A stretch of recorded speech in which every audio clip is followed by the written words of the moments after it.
Stratton, founder of the Self-Esteem Team, a campaign group that works with teenagers on mental health and body image, and writer and broadcaster and mischief maker, Milo Yiannopoulos. Let's see how we get on today. It's great to see you, Natasha. Congratulations on the MBE, by the way. Thank you for taking the time to join us this afternoon. You presumably, I'm sure you welcome the decision. What impact might it have? I think body image, the more I learn about it, the more complicated I realise it is. And things like mannequins and adverts, they're symbols, really, I think, more than anything, of the pressures that women face. So Topshop's decision is a victory, but it's not going to change. It's not going to change anything significant, I don't think. Why not? Because it runs so deep, it's in the very fabric of our society. And that's why we go into schools and work on changing mindsets and giving young people the armour they need to question capitalism, because it's in the very fabric of the world that we live in. A mannequin, it might shock you out of your revelry, and that's certainly what's happened with this campaign, but this stuff is all around us all the time.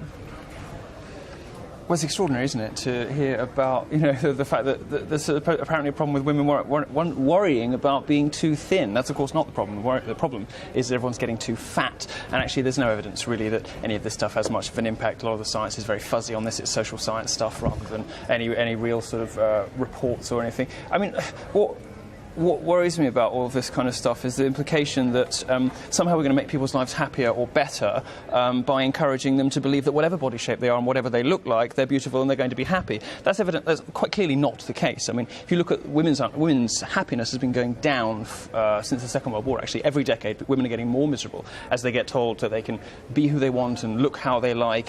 And you can say, I suppose, that a woman's self-esteem should have nothing to do with whether or not a man's sexual preference, you know, sort of coincides with how she looks. But the fact is, women are getting more unhappy, and this sort of slightly irresponsible trend to sort of encourage people to eat whatever they want and do whatever they want is is one of the things that's fueling an obesity crisis, and that's a really serious thing. That's a real thing. That's something that's got health implications. It's got cost implications for the NHS. The problem isn't too many anorexic women. The problem is quite in the opposite direction. We're perfectly happy to have aspirational role models in our entertainment. We should have them too in our retail. There's nothing wrong with encouraging people to live healthily. There's so much wrong with what you just said. First of all, the message is not eat whatever you want, sit on your sofa and eat lard all day. The message is live a healthy lifestyle and then see how your body ends up. There's quite a wide spectrum within which the human body can exist and be healthy.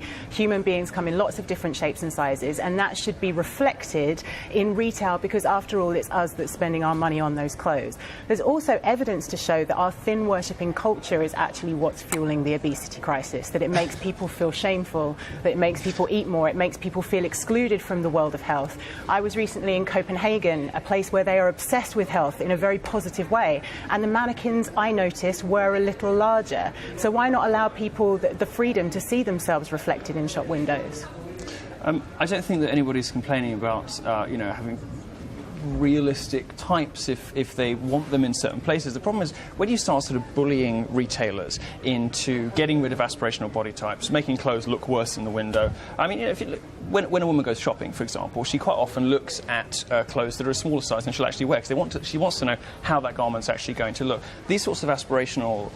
Not sure that's true, but go on. Well, I love how we're being told what women look for when they go shopping. This is obviously from the sort of mansplaining school of feminism, which of course also hates capitalism, as we heard earlier. And there's always, what I really don't like about this debate is it's a sort of women-on-women kind of violence. This isn't really about whether sort of heteropatriarchal, capitalistic sort of superstructure or weird atmosphere that is encouraging women to have unhealthy attitudes towards their bodies. What this is really about, unfortunately, very often, is older women who aren't very happy taking out their frustration on younger women and on youth culture. And if you look, unfortunately, at a lot of the activists who do this, the people who make the complaints, the journalists, the media figures who are doing this, very often they are older, very often they are single, very often they are taking out, their frustrations in their own personal lives on brands that are aimed at 22-year-old girls who are much closer to the sorts of body shapes that we see in the windows. You're taking out your frustration on the youth of today.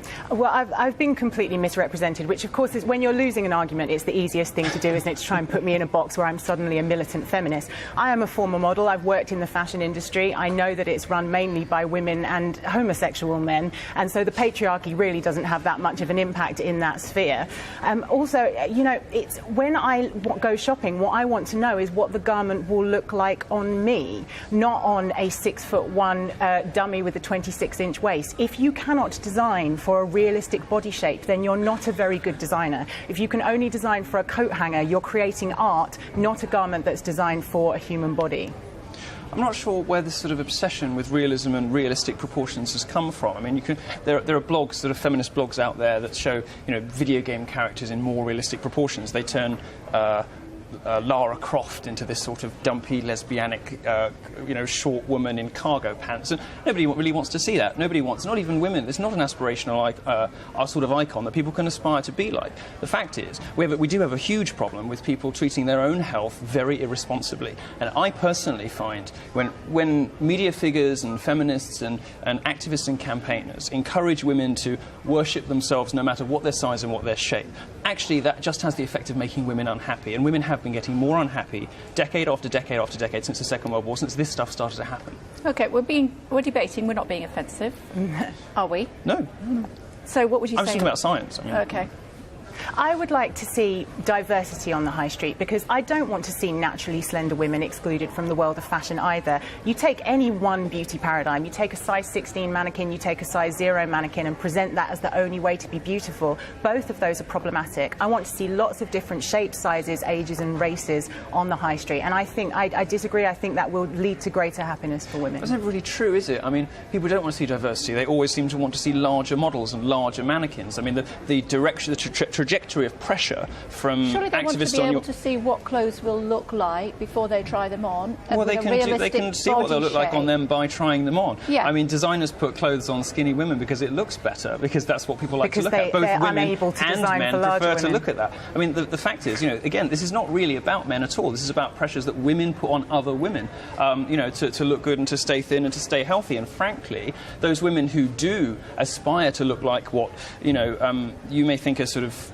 stereotypical standards of beauty or unattainable sort of beauty standards, women who do look like that tend to be happier. They tend to have better success in relationships, and they tend to report that they're more content with life. When I said, you know, women are getting more unhappier every decade, I'm not just pulling that out of my behind. Women these days report, as compared to even 50 years ago, they're far more depressed. They're far more likely to report themselves as generally unhappy with life. They're far more likely to be single, and they're far more likely to contemplate suicide. And a lot of this has got to do with the fact that after 30, women do struggle to be happy if they're not in relationships. And part of the reason that many women are not in relationships is you've got these weird celebrities like Lena Dunham, who put sort of, you know, being quivering and blobby and unpleasant as a sort of virtue on our screens, encouraging women to turn themselves into quite unattractive, you know, sort of spectacles. I don't think that's particularly healthy for anybody, but ultimately it doesn't really affect men. It certainly doesn't affect me as a homosexual. It just affects women because you're making women unhappy.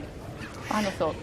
The final thought is that what we should find aspirational is health. You can't look at somebody and ascertain how healthy they are. Health is about lifestyle, not looks.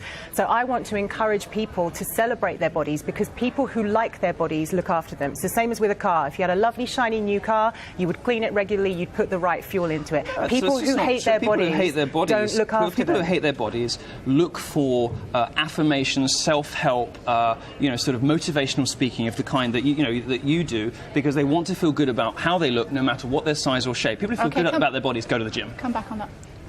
Well, I go to the gym, and I'm not single. I'm in a long-term relationship. I think that you've stereotyped women who want to see diversity because it makes you feel better. But it's always to think that one we're all direction, bitter and that we're all bitter and militant. I want to see diversity. I want to celebrate women. I love women. I love fashion, and I want to see everybody invited to the fashion party. And I don't think that there's anything wrong with that.